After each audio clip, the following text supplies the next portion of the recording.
You know, we've been covering the news for a long time, but this is a first. A shooting over a guacamole at a crowded restaurant with tons of people eating and in line. It's hard to believe, but we talked to witnesses who saw it all firsthand. Take a look.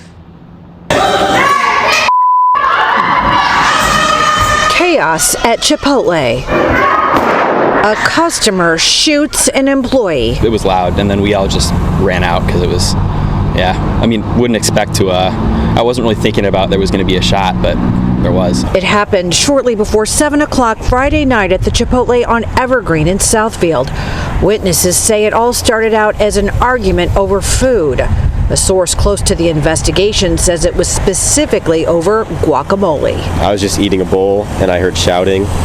And then I look over, they're arguing. One of the workers went to the back, I don't know why. And then when he was in the back, the customer walked around the counter, tried to grab his food and put it in a bag. And then the employee came back and they started fighting. And then we heard a gunshot and just ran out as quick as we could. The employee, a 21-year-old man, shot in the leg but expected to survive. Meanwhile, the suspect. He took his time getting out. He was probably 30 seconds after it. I was in my car and I saw him just walk out to his car, close the door and just drive off. Like he didn't speed off or anything. It was weird to see. Police arrested the 32-year-old man in a parking lot not far away. Customers who witnessed it all, not surprisingly, in shock. That's not something you would expect, like ever. I wasn't really thinking. I was just trying to get out of there after I heard the shot because it got real all of a sudden. I still really have not processed it. It's going to take me a while for sure. It was very scary. Such an incredibly bizarre story. Now, of course, they closed the doors as soon as police got there. Once 911 was called, the scene was secured. But we talked to people who came to either pick up food that they'd ordered or just to place an order, and they were shocked as well to find out what had happened. Meanwhile, no word on whether or not the guy took his food on his way out. I'm sure more to come on this one. Good morning. Today is Saturday. It's April 6th. The year is 2024. I have seen some interesting news stories in the past few years. This one caught my eye, and I thought, here we go. I've seen stories over the years where people have gotten shot at over a chicken sandwich at Popeyes. Here in Atlanta, near the Mercedes-Benz Stadium, a young woman was shot and killed because she put too much mayonnaise on a Subway sandwich. Guy got pissed, came back in and shot her over they offered to remake the sandwich. He said it wasn't good enough. Shot and killed his mom. He gave that woman the death penalty over too much mayo. You know, they squeezed the mayo, too much mayo came out of the bottle. All they had to do is just redo the sandwich and everybody would have been happy. Now we got the guacamole killer. Attempted murder. They got into it at the worker and the employee got shot because the customer did not like the guacamole, something about the guacamole on the sandwich. Guacamole is what this was about. I ain't about to die in Chipotle over no guacamole. You can have the whole canister, the whole pan of guacamole here. Wrap that in foil and get that to that nigga and let him go. I keep repeatedly telling you all, we don't like each other. We don't like each other. We hate each other. Black people, we have got to figure out what is causing us to hate each other. We don't like each other. We don't hate each other. And because of our dislike towards each other, how we perceive someone is treating us or not treating us, we perceive they might be disrespecting us, we decide, I'm going to shoot this person and kill him. These types of incidents happen all the time, honey.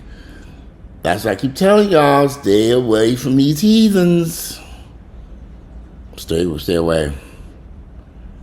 As best you can, stay away from these. There are certain places I do not go. Now, in the case of the Chipotle, it looked like it was a nice restaurant in a decent area. I don't really know where it was.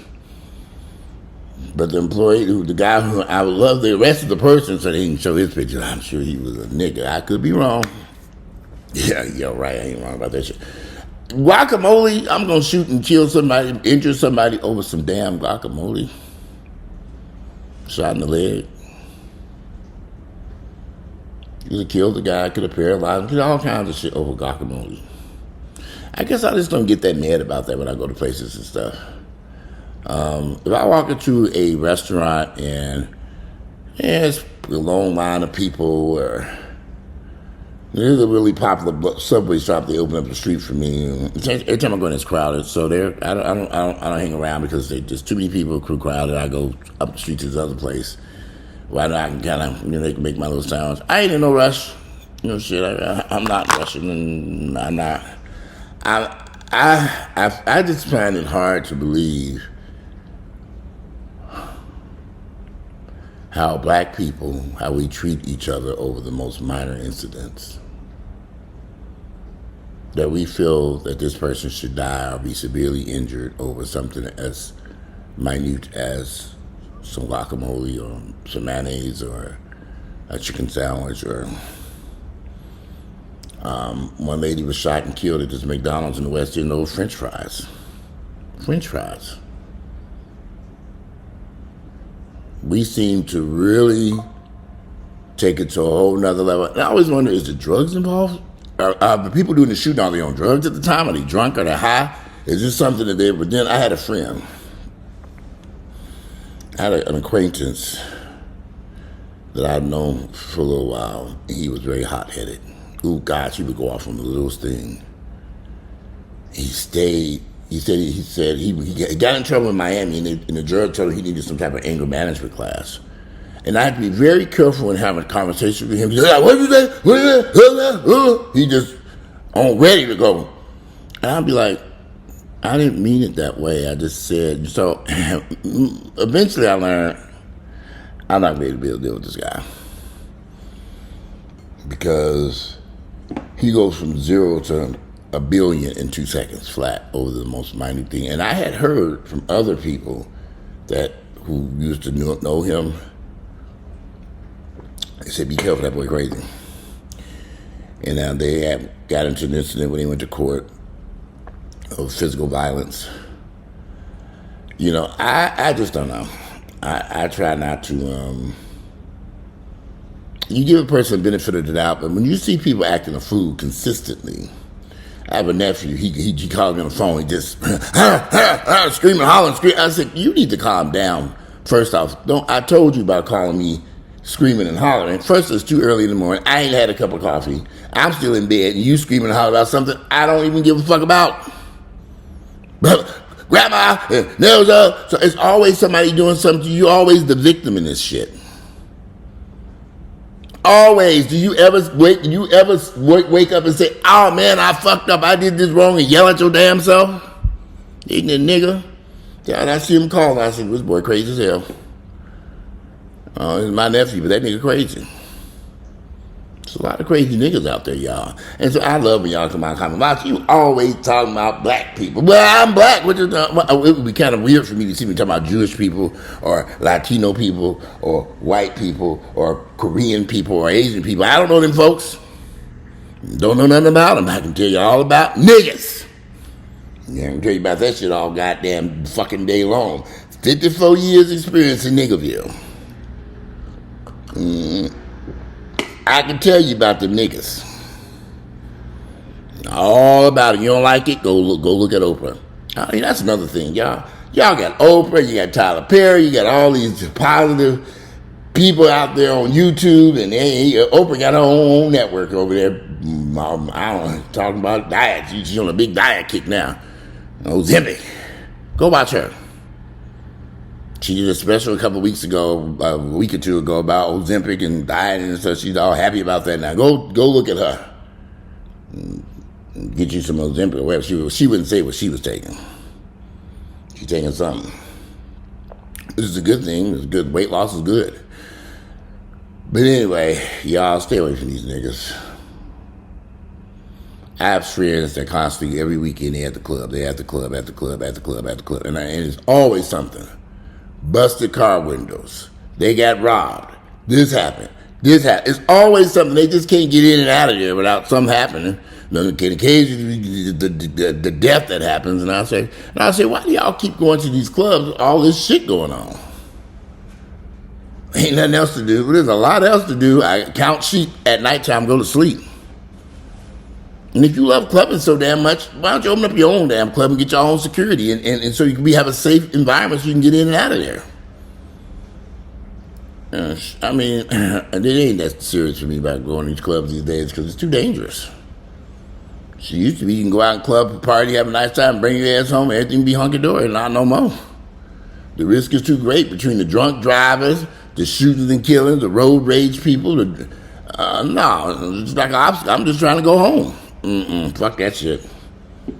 It was about last year, somebody was in town. I thought about catching an Uber to this club. It was just some event I wanted to go to at this club. The Uber was going to be, it was way on the other side of town. I didn't want to drive, so I said I'd catch an Uber. You know, after I got dressed and got out the Uber app and looked at the price of that Uber, the admission to that club, and looked at all that shit, and I looked at and saw what was on Hulu. Hulu had a new movie out. I took them clothes off and stayed in and watched Hulu. I said, they was like, they was at that club, like, where you at? I said, at home watching Hulu. Club too far. I'm not about to drive. It's too expensive to get in the damn club. They said it was horrible anyway. I said, well, yeah, I'm glad I didn't go. I think it was $100. You know, I said, yeah, we ain't in Miami. You reach my age, you don't give a fuck about no damn club, Joe. It's the fucking years, Joe. I'm going to bed. You need some sleep. I'm not about to argue in no store, no restaurant with somebody over some condiments. Guacamole, mayonnaise, mustard. When these types of incidents happen, you know something's wrong with the person who did the shooting. Y'all, I'm telling y'all, there are some crazy people out there.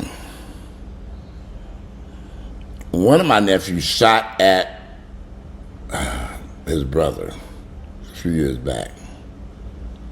Maybe he in jail now anyway. That nigga, I don't know how he keep getting them guns. But that nigga crazy too. And every time he get out of jail, he walking around with a gun. So yesterday I went to Target. I was looking for something. I saw this nigga fly in his parking lot, raggedy ass car, and pull into the Target. Target had a space where you place orders at. They didn't put all these damn parking spaces in front of the store. You place an order, they bring it out to you, but ain't nobody using this shit. So they took up all the parking spots. He sideways parked and probably taking up a couple of spots. He jumped out the car on the phone. Then I looked at him and he looked at me. Then all of a sudden he went back to the car and I'm just walking by coming out the store because I left something in the car. So I'm going to go left my wallet in the damn car. I heard him get them to them niggas and steal my damn, bust that window, get my wallet. I was running. I got him to the, my wallet. Get back out there and get my wallet. So I'm trying to get back on the parking lot. I looked at him. This nigga reached into that car, out that side door, and grabbed the gun and put it in his pocket. I saw it. And he's looking at me and I looked at him. I just kept looking at him. I saw what he did. He didn't put it in the holster. He grabbed his gun and put it in his pocket. So he can go into that car and he closed the door. Closed the door. The car parked crooked. All I smelled was weed. I think I got a contact high. Weed, you over there. I was okay. Eating it is. Nigga ain't walking. This is a Target. I guess he's going to stay strapped in case some shit go off in that Target in there. I don't know. Not surprised with these niggas. I'm telling y'all, they're ignorant. And right get into it, that high motherfucker in that Target gonna get shot. He had grabbed it up and put it in his coat pocket. Going inside the store. My guy got to stay strapped. And when he gets some toilet tissue. Motherfuckers, they better have my brand up there too. I'm gonna shoot every nigga, every Target employee in here. That's what these niggas be thinking. So, I don't know when he blindly got my wallet and tiptoed back in and got the little soaps and stuff I was looking for. And I saw him again. I was gonna look. He looking at me. I just looked. And yeah, some people need to stay strapped. I guess. I don't know. But anyway, I got shit I need to do today. Take these dogs out. They quiet in there, sleep. I look at it racing like this. They in the cages, sleep. They up all the time. I let them run around here last night. I took them out a bunch of times last night, so I know they was good and tired, but I put them in the cages last night. Normally, Grayson puts up the fight to get in that damn cage. Grayson was like, fuck this shit, I'm tired, Daddy. He went on in that cage, lay down.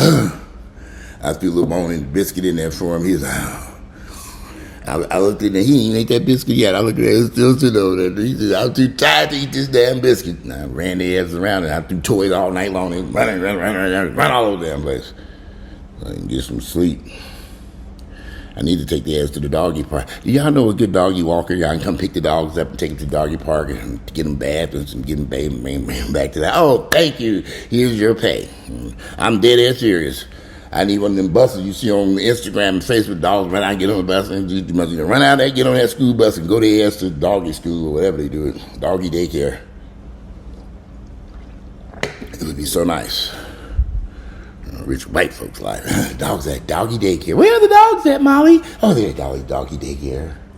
Maybe they're in this evening. Come on, let's go have some. Hand me some of that wine over there. Living a good life. Oh, instead of dealing with these po-ass niggas calling you about a bunch of fucking bullshit. Uncle Walt, I need $5. I gotta catch this bus to so and so. I catch it. Why ain't you got a martyr card? Well, I did. I misplaced it, so I can't find it. So I need $5. 6 o'clock, 7 o'clock. How do you work? What the fuck that got to do with me, you crazy ass nigga? I just wonder what would my children like if I had kids. Because I swear, if my son called me at 6 o'clock in the morning saying he needs $5, I'd probably drive over there and beat his fucking ass. Oh, look at me slobbing over here. Seriously. 5 o'clock and 6 o'clock in the morning, you ain't got $5, nigga? What the type of son did I raise? I mean about some fucking $5. I mean, I need $5. Cash out me $5. Okay.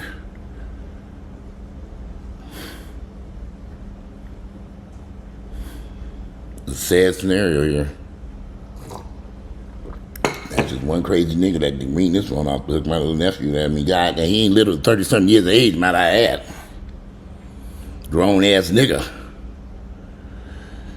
But anyway, be careful out there, y'all. These niggas crazy. Today is Saturday. It's April 6th. The year is 2024. Give me a day start. I got a bunch of study to do.